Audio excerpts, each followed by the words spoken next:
నమస్కారం. రేపు మార్చి 3వ తేదీ 2026 సంవత్సరం మంగళవారం నాడు పాల్గొన శుద్ధ పౌర్ణమి రోజు సంపూర్ణ చంద్రగ్రహణం అనేది ఏర్పడబోతుంది. ఈ యొక్క చంద్రగ్రహణం అనేది మనకి పూర్తిగా కనిపించదు. కానీ గ్రహణంలో ఉన్నటువంటి చంద్రుడు మనకు ఉదయించడం జరుగుతుందనమాట. కాబట్టి మనకి సాయంత్రం 6 గంటల 4 నిమిషాల నుంచి 6 గంటల 47 నిమిషాల వరకు కూడా ఈ యొక్క గ్రహణం అనేది ఉంటుంది. కాబట్టి ఈ సమయంలో మనం నియమాలనేవి పాటిస్తూ ఉండాలి. అయితే ఈ గ్రహణం మధ్యాహ్నం సమయంలో 3 గంటల 15 నిమిషాల నుంచి మొదలవ్వడం. కానీ మనకే కనిపించదు.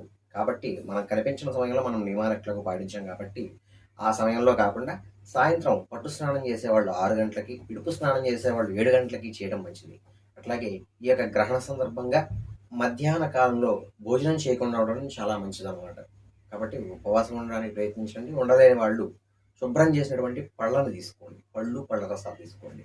అంతేకాకుండా ఈ యొక్క గ్రహణ సందర్భంగా గర్భిణీ స్త్రీలు ఎలాంటి జాగ్రత్తలు తీసుకోవాలి అంటే, సాయంత్రం 5 గంటల నుంచి 7 గంటల వరకు కూడా ఈ 2 గంటల పాటు బయటకు రాకుండా, చంద్రుడి యొక్క గ్రహణ కిరణాలు మన మీద పడకుండా చూసుకొని విశ్రాంతిలో ఉండడం, పడుకోవడం చాలా మంచిది.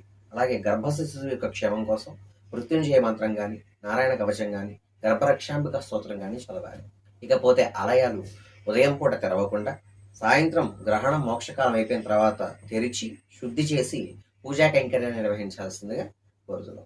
ఈ యొక్క గ్రహణం అనేది మన భారతదేశంలో అన్ని చోట్ల కనిపించట్లేదు. గుజరాత్, లక్షద్వీప్ లాంటి చోట్ల పశ్చిమ రాష్ట్రాల వైపు ఈ గ్రహణం అనేది కనిపించదు.